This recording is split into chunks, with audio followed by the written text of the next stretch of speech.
अस्सलाम वालेकुम दोस्तों, तुसी वेखदे पे हो पाक पतन पंजाब टीवी ते मैं तुहाडा मेज़बान अमीर हमजा।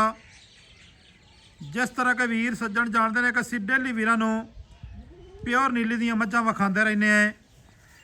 अज सज्जणा ते वीरां वास्ते तीजण मੱਝ की वीडियो लैके हाजिर होए हैं। तीसरा वारा सूई बाई शबाज तीसरा वारा सूई है। थल्ले मੱਝ दे कट्टा सजरी सूई है तिन्ना दिहाड़ियां दी। मੱਝ की मुकम्मल बाडी दोस्तों ते वीरां ने जनाब इत्थे वेखनी है। बाडी मुकम्मल वेखनी है और मੱਝ वड्डी ना होवे फिर जनाब साडे ते गिला शिकवा करना है। मੱਝ नस्ली ना होवे फिर गिला शिकवा करना है। मੱਝ नस्ली भी है, मੱਝ वड्डी भी है तो मੱਝ वेल च भी बहुत लम्मी है जी। दोस्तों ते सज्जणा ने जनाब इहदी खुराक चेक करनी है। पराली खांदी पई है क्योंकि अक्सर जड़ियाँ इत्थों दरिया दीयां मੱਝਾਂ आउंदियां ना इन्हां नूं पराली दे नाल बड़ा प्यार हुंदा है। बाड़ा ही कोनी। सज्जणा ते वीरां ने जनाब इत्थे लिबास चेक करना है। लिबास है गाड़ी पिछाड़ी ते बराबर है माशाल्लाह सावें है और थान वेखना है। पहलण वाला थान इस मੱਝ नूं लग्या होया है। मੱਝ तीजण है लेकिन जिहड़ा थान है वो पहलण वाला है। थल्ले पेटी दे उत्ते सज्जणा ते वीरां ने एक नाड़ वेखनी है। ये अक्सर जड़ियां दुधेल मੱਝਾਂ होंदियां ने उन्हां नूं जनाब ये होंदी है, नहीं तो वेख्या है आम मੱਝ नूं ये नहीं होंदी। सिंगी चेक करनी है, निक्की निक्की सिंगी है। अखां एक रंग सियाह कालियां ने। छड़ दे भाई कोई नहीं, खुली छड़ दे, केड़ी गल है। निक्की निक्की सिंगी वड़ावें मोड़ी फिरदी है और पशम कन मत्थे वाली फुल्ली। सज्जणा ते वीरां ने जनाब इत्थे चेक करनी है। गर्दन की लंबाई वेखनी है। बेलियां ने माशाल्लाह दे कमेंट सज्जणा दे दोस्तां ने करने ने जनाब माशाल्लाह जी। बकाया इत्थे लिबास चेक कर लेना है। सावें दोवां साइडां तो खीड़ी वाला लिबास है और मुट्ठी मुट्ठी दा अगला थान भी तो पिछला थान भी मुट्ठी मुट्ठी दा है। माशाल्लाह दे कमेंट सज्जणा ते वीरां ने देने ने। इंद्रनिया का वाया चेक करना है और उस तो बाद मੱਝ का जोड़ा खुड्डा है ना सज्जणा ते वीरां ने जनाब इहो जिहा खुड्डा गाटी तक्या होना है। और खुड्डे वालियां जड़ियां हड्डियां ने करूंबल वालियां हड्डियां चक्कियां हुई हड्डियां डूंडर वाली जड़ी हड्डी है वो है सिंगल। मੱਝ मैं बार बार दसदा पिया मੱਝ अगर छोटी होवे उत्थों जाके भी जनाब साडी होसी। आण जाण का किराया जड़ा है वह भी साडा होसी। कोई वीर भरा मौके ते आवे अपनी इत्थे चो के पास कर लवेण तां इतराज़ कोई नहीं। एवें साडी गरंटी ते ले जावन तां इतराज़ कोई नहीं। बकाया जनाब इहदा बच्चा तो उन्हें विखाने हैं और सामने जनाब बच्चा है। थल्ले कट्टा कट्टे दियां जड़ियां अखां ने चिट्टियां तुरदी फिरदी मੱਝ वेखनी है। भजन बच्चा छड़ लो ना, बच्चे के पिछे मੱਝ सही तुरती। भाई शबाज छड़ लो बच्चा अं ले आओ इस साइड पे माशाल्लाह जी। अच्छा जी चलो इवें ले चलो। दोस्तों ते वीरां ने जनाब वेखना है एडी वड्डी मੱਝ जो कि दुन्नी कोड़ी का बिल्कुल निशान भी नहीं है। अगर दुन्नी का निशान भी होवे तो फिर सानू दसना है कि जनाब आ निशान है तो तुसी दस रहे हो भी निशान नहीं है। और लिबास की जड़ी सफाई है माशाल्लाह रेशम का कपड़ा ते लिबास दे जनाब सफाई दे विच जरा बराबर फर्क नहीं है कि जान दियो जी।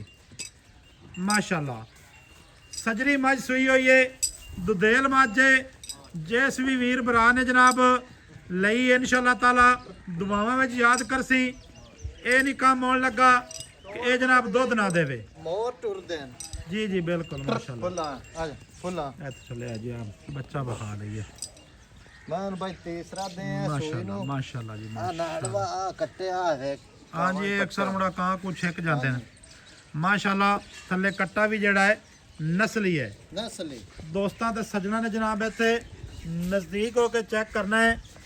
कैमरे की नज़र है इत्थे जनाब जड़ा थान है सज्जणा ने वेखना है भी थान बिल्कुल मुट्ठी मुट्ठी दा है। चड्डा अगे होंदा ते पिछा नहीं होंदा, पिछा होवे ते अगे नहीं होंदा। और डाका वेखनियां ने जनाब चक्कियां हुई डाका ने मੱਝ दियां निक्की जी वक्खी है माशाल्लाह जी माशाल्लाह जी माशाल्लाह। ਤੁਰਦੀ ਫਿਰਦੀ ਜਨਾਬ ਮੱਝ ਤੇ ਵੀਰਾਂ ਤੇ ਸੱਜਣਾ ਨੇ ਜਨਾਬ ਚੈੱਕ ਕਰ ਲੈਣੀ ਹੈ। ਕੀ ਬਾਤ ਹੈ ਜੀ, ਆਮ ਨਹੀਂ ਕਹਿੰਦੀ ਵਾਕਿਆ ਯਾਰ ਐਡੇ ਐਡੇ ਕੱਦ ਜਿਹੜੇ ਨਾ ਹੁਣ ਨਹੀਂ ਲੱਭਦੇ ਇਸ ਦੌਰ ਦੇ ਵਿੱਚ। ਸ਼ਬਾਜ਼ ਭਾਈ ਮੱਝ ਨੂੰ ਭਾਵੇਂ ਬੰਨ ਦਿਓ ਤੇ ਜਿਹੜਾ ਦੂਸਰਾ ਨਾ ਬੱਚੇ ਨੂੰ ਵੀ ਬੰਨ ਦਿਓ ਤੇ ਕੋਈ ਗੱਲਬਾਤ ਸਾਨੂੰ ਦੱਸੋ ਤੇ ਜਾਂ ਐਵੇਂ ਖਲੋ ਕੇ ਦੱਸਣੀ ਤੇ ਐਵੇਂ ਦੱਸ ਦਿਓ। ਕੀ ਹਾਲ ਚਾਲ ਹੈ ਭਾਈਜਾਨ, ਠੀਕ ਹੋ? ਸਿਹਤਾਂ ਤੇ ਬੀਤਾਂ ਵਾਲੇ ਨੇ? ਬਿਲਕੁਲ ਮੱਝ ਵਾਰਾ ਸੂ ਗਈ ਹੈ ਤੀਸਰਾ ਹਾਂਜੀ ਜੈਨੀਆਂ ਐਵੇਂ ਜੀ। ਮਨ ਤੀਸਰਾ ਸੂ ਅੱਛਾ ਤੀਸਰਾ ਵਾਰਾ ਸੂ ਗਈ ਹੈ। ਸ਼ਬਾਜ਼ ਭਾਈ ਤਿੰਨਾਂ ਦਿਹਾੜਿਆਂ ਦੀ ਸੂਈ ਹੈ? ਹਾਂਜੀ ਤਿੰਨਾਂ ਦੇ। ਕੀ ਇਹਦਾ ਖਾਨਦਾਨ ਹੈ ਭਾਈ ਕੋ ਦੱਸੋ? ਇਹਦਾ ਖਾਨਦਾਨ ਹੈ ਤਾਂ ਲੱਕ ਦੇ ਘਰ ਦੀਆਂ ਮਈਆਂ ਫੁੱਲਾਂ ਮਈ ਮਸ਼ਹੂਰ ਹਨ। ਹੇਤਮ ਲੱਕ ਹਾਂਜੀ ਦਰਿਆ ਤੇ? ਦਰਿਆ ਤੇ ਠੀਕ ਹੈ, ਫੁੱਲਾਂ ਮਈ ਮਸ਼ਹੂਰ ਹਨ ਤੇ ਲੱਕਾਂ ਦੇ ਘਰ ਦੀ ਮੱਝ ਐਵੇਂ ਜੀ। ਘਰ ਦੀ ਠੀਕ ਹੋ ਗਿਆ। ਮੈਂ ਖਰੀਦ ਤੇ ਲੈ ਆਂਦੀ ਉਹ ਤਾਂ ਸਮਝ ਆ ਗਈ ਨਾ, ਆਪਣਾ ਕੰਮ ਹੈ ਵਪਾਰ ਦਾ, ਖਰੀਦ ਤੇ ਲੈ ਜਾਂਦੀ ਹੈ। ਤੇ ਥੱਲੇ ਸ਼ਬਾਜ਼ ਭਾਈ ਕੱਟਾ ਕੱਟਾ ਕੱਟਾ ਐਵੇਂ ਜੀ, ਜਿਹੜਾ ਜੋਟਾ ਹੱਥੇ ਫੱਦੇ ਖੜਾ। ਠੀਕ ਹੋ ਗਿਆ। ਸ਼ਬਾਜ਼ ਭਾਈ ਨਾ ਹਾਂਜੀ ਇਹ ਦੱਸਣਾ ਹੈ ਵੀ ਤਿੰਨਾਂ ਦਿਹਾੜਿਆਂ ਦੀ ਸੂਈ ਕੋਲੋਂ ਇਸ ਟਾਈਮ ਜਿਹੜਾ ਬੌਲਾ ਹੈ, ਹਾਲੇ ਤਾਂ ਮੁੜ ਬੌਲਾ ਹੀ ਹੈ ਨਾ, ਹਾਂਜੀ ਹਾਂਜੀ ਇਹਦੇ ਕੋਲੋਂ ਪੱਕਾ ਪੇਡਾ ਬੌਲਾ ਕਿੰਨਾ ਹੈ ਭਾਈ? 14 ਕਿਲੋ 14 ਕਿਲੋ ਹੈ ਸਹੀ? ਹਾਂਜੀ ਅੱਲਾ ਦੇ ਹੁਕਮ। ਮੈਂ ਇਹਨੂੰ ਤਾਂ ਵੇਖੀਏ ਤਾਂ ਇਹਦੇ ਕੋਲ ਹੋਣਾ ਚਾਹੀਦਾ 16 20-25 ਲੀਟਰ ਵਾਲੀ ਹੈ। ਕੀ ਹੈ ਤੂੰ ਪਿੱਛੇ ਪਿੱਛੇ ਮੈਂ ਅਗਰ ਮੱਝ ਨੂੰ ਮੱਝ ਦੀ ਬਾਡੀ ਮੱਝ ਦੀ ਨਸਲ ਜ਼ਾਤ ਹਰ ਗੱਲ ਵੇਖੀਏ ਨਾ ਹਾਂਜੀ ਤੇ ਮੱਝ ਤਾਂ ਆਂਦੀ ਹੈ ਵੀ ਮੇਰੇ ਕੋਲ ਇੱਥੇ ਬੌਲਾ ਹੋਣਾ ਚਾਹੀਦਾ 16 ਲੀਟਰ। 16 ਲੀਟਰ ਅੱਛਾ। ਜਿਹੜਾ ਹੈ ਆਪਾਂ ਉਹ ਹੀ ਦੱਸਾ ਠੀਕ ਹੋ ਗਿਆ। ਹਾਂਜੀ ਅੱਛਾ ਇਹਦੇ ਕੋਲ ਇਸ ਟਾਈਮ ਬੌਲਾ ਹੈ ਭਾਈਜਾਨ 14 ਲੀਟਰ ਤੇ ਚੁਆ ਤੇ ਇਨਸ਼ਾਅੱਲਾ ਮੈਨੂੰ ਪੁੱਛਣ ਦੀ ਲੋੜ ਹੀ ਕੋਈ ਨਹੀਂ। ਇਹਦੇ ਪੁੱਛਣ ਦੀ ਲੋੜ ਹੀ ਕਾਈ ਨਹੀਂ, ਸਾਰੀਆਂ ਗਰੰਟੀਆਂ ਨੇ ਆਪਣੀਆਂ। ਹਾਂਜੀ। ਤੇ ਘਾਟੇ ਦੀਆਂ ਫੁਆਰੇ ਦੀਆਂ ਅੱਛਾ ਬੜੀ ਪੋਲੀ ਮੈਂ ਚੁੰਦੀ ਹੈ, ਮੈਂ ਬਾਹਰ ਚੋਈ ਰੱਖੇ। ਠੀਕ ਹੈ, ਹਾਂਜੀ ਠੀਕ ਹੋ ਗਿਆ। ਅੱਛਾ ਬਾਈ ਸ਼ਬਾਜ਼ ਜੀ ਇਹਦਾ ਜਿਹੜਾ ਮੁੱਲ ਹੈ ਹਾਂਜੀ ਪਿਆਰ ਤੇ ਮੁਹੱਬਤ ਵਾਲਿਆਂ ਦਾ ਮੁੱਲ ਦੱਸਣਾ ਹੀ, ਜਿਹੜੇ ਆਪਾਂ ਪੈਸੇ ਲੈ ਲੈਣੇ ਨਾ ਜੀ ਉਹ ਮੁੱਲ ਕਰਨਾ ਹੀ ਮੁੱਲ ਬਿਲਕੁਲ ਮੈਂ ਇੱਕੋ ਕਰਨਾ ਹੀ ਇੱਕੋ ਕਰ ਦੇ। 6.5 ਲੱਖ ਤੋਂ ਘੱਟ ਮੈਂ ਨਹੀਂ ਦੇ 6.5 ਲੱਖ ਤੋਂ? ਨਹੀਂ ਅੱਛਾ ਇਹਦੇ ਚ ਕੋਈ ਪਿਆਰ ਮੁਹੱਬਤ ਨਹੀਂ? ਕੋਈ ਪਿਆ ਮੈਂ ਦਾ ਮੁੱਲ ਹੀ 8 ਲੱਖ ਕਰਦੇ ਰਹੇ। ਤੁਸੀਂ ਵੀਡੀਓ ਵਾਲਾ ਸਿੱਧਾ ਕੀਤਾ ਵੀ ਮੈਂ ਦਾ ਮੁੱਲ ਪੂਰਾ ਕਰ। ਨਹੀਂ ਮੁੱਲ ਤਾਂ ਵੇਖੋ ਨਾ ਜੀ, ਵੀਡੀਓ ਤੇ ਤੁਸੀਂ ਅਗਰ ਜਾਨਵਰ ਲਾਉਂਦੇ ਹੋ ਨਾ ਜੀ ਮੁੱਲ ਤੁਹਾਨੂੰ ਜਾਇਜ਼ ਕਰਨਾ ਚਾਹੀਦਾ ਹੈ, ਹਾਂਜੀ ਜੈ ਪੂਰਾ ਕਰਨਾ ਚਾਹੀਦਾ ਕਿਉਂਕਿ ਜਾਨਵਰ ਵਿਕਣਾ ਚਾਹੀਦਾ ਹੁੰਦਾ ਹੈ। ਹਾਂਜੀ ਠੀਕ ਹੈ ਨਾ, ਕਿ ਦੋਸਤ ਸੱਜਣ ਮੁੜ ਇਤਰਾਜ਼ ਨਹੀਂ ਕਰਦੇ ਮੈਂ ਇਸ ਬੜੀ ਚੀਜ਼ ਦਾ। ਵੱਡੀ ਮੈਂ ਆ ਭਾਈ ਯਾਰ ਮੈਂ ਵੱਡੀ ਤੇ ਸ਼ੱਕ ਕੋਈ ਨਹੀਂ, ਇਹਦੇ ਵਿੱਚ ਬਿਲਕੁਲ ਹੀ ਪਿਆਰ ਕੋਈ ਨਹੀਂ ਜੀ। ਕੋਈ ਐਵੇਂ ਚਾਹ ਪਾਣੀ ਹੈ ਚੋਖਾ ਨੇ। ਅੱਛਾ ਚੋਖਾ ਕੋਈ ਨਹੀਂ, ਚਾਹ ਪਾਣੀ ਹੋ ਜਾਸੀ।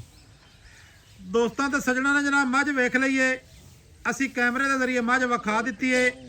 ਮੱਝ ਛੋਟੀ ਹੋਵੇ ਜਾਂ ਕੋਈ ਇਸ ਤਰ੍ਹਾਂ ਦਾ ਮਾਮਲਾਤ ਹੋਵੇ, ਮੱਝ ਦੀ ਵੇਲ ਘੱਟ ਹੋਵੇ, ਅਸੀਂ ਜਨਾਬ ਜ਼ਿੰਮੇਦਾਰ ਹੈ। ਬਾਜ਼ ਕਤ ਕੈਮਰੇ ਦੀ ਨਜ਼ਰ ਕਰਨੇ ਆ ਜਾਨਵਰ ਸੱਜਣਾ ਤੇ ਵੀਰਾਂ ਨੂੰ ਸਮਝ ਨਹੀਂ ਆਉਂਦੀ, ਲੇਕਿਨ ਅਸੀਂ ਗਰੰਟੀ ਦਿੰਦੇ ਪਏ ਆਪਣੀ ਜ਼ਬਾਨ ਦੇ ਨਾਲ। ਇਨਸ਼ਾਅੱਲਾ ਤਾਲਾ ਜਿਹੜੀ ਗਰੰਟੀ ਦੇਵਾਂਗੇ ਉਹਦੇ ਦੇ ਪੂਰੇ ਉਤਰਸਾਂ ਹੋਰ ਤੇ ਵੀ ਖਾਣੇ ਆ, ਕੋਈ ਇਹਦੇ ਰੋਲਾ ਨਹੀਂ। ਨੰਬਰ ਆਪਣਾ 0300 ਪੂਰਾ 4227 547, ਕਾਲ ਨੰਬਰ WhatsApp ਨੰਬਰ ਤੇ ਈਮੋ ਨੰਬਰ, ਸਾਰੀਆਂ ਸਹੂਲਤਾਂ ਮੌਜੂਦ ਹਨ। ਕਿਸੇ ਵੀਰ ਭਰਾ ਮੌਕੇ ਤੇ ਆਣਾ ਹੋਵੇ, ਜ਼ਿਲ੍ਹਾ ਪਾਕਪਤਾ ਨੇ, ਪਿੰਡ ਸਾਡਾ ਖਾਸ ਹੋਤੇ ਦਾ ਇਲਾਕਾ ਹੈ। ਜੋਟੇ ਦੇ ਉੱਤੇ ਚਾਂਦ ਦਾ ਨਿਸ਼ਾਨ ਅੱਲਾਹ ਤਾਲਾ ਦੀ ਤਰਫ ਬਣਾਇਆ ਹੋਇਆ। ਹਾਂਜੀ ਐਵੇਂ ਗੱਲ ਹੈ ਭਾਈ, ਮਾਸ਼ਾਅੱਲਾ ਐਵੇਂ ਭਾਈ ਚੈੱਕ ਮੌਕੇ ਤੇ ਵੀ ਆ ਸਕਦੇ ਹੋ। ਆਪਣੀ ਜਨਾਬ ਇੱਥੇ ਚੋ ਲੈਣੀ ਹੈ, ਪਾਸ ਕਰ ਲੈਣੀ ਹੈ। ਮਾਸ਼ਾਅੱਲਾ ਜੀ ਮਾਸ਼ਾਅੱਲਾ, ਲਾਈ ਬੰਦੀ ਛਟੀਆਂ ਲਾਈ ਫਿਰਦੀ ਹੈ ਕਰਮਾਂ ਵਾਲੀ। ਅਗਰ ਐਵੇਂ ਮੰਗਵਾਓ, ਐਵੇਂ ਹੀ ਜਨਾਬ ਜਿਹੜੀ ਗੱਲ ਦੱਸਾਂਗੇ ਇਨਸ਼ਾਅੱਲਾ ਤਾਲਾ ਉਹਦੇ ਤੇ ਪੂਰੇ ਉਤਰਸਾਂ ਹੈ। ਨੰਬਰ ਆਪਣਾ 0300 ਪੂਰਾ 4227 547, ਕਾਲ ਨੰਬਰ WhatsApp ਨੰਬਰ ਤੇ ਈਮੋ ਨੰਬਰ, ਸਾਰੀਆਂ ਜਿਹੜੀਆਂ ਸਹੂਲਤਾਂ ਮੌਜੂਦ ਹਨ। ਮਿਲਾਂਗੇ ਸੱਜਣਾ ਵੀਰਾਂ ਨੂੰ ਨਵੀਂ ਅੱਛੀ ਔਰ ਬਿਹਤਰੀਨ ਵੀਡੀਓ ਦੇ ਨਾਲ। ਅੱਲਾ ਹਾਫਿਜ਼, ਪਾਕਿਸਤਾਨ ਜ਼ਿੰਦਾਬਾਦ।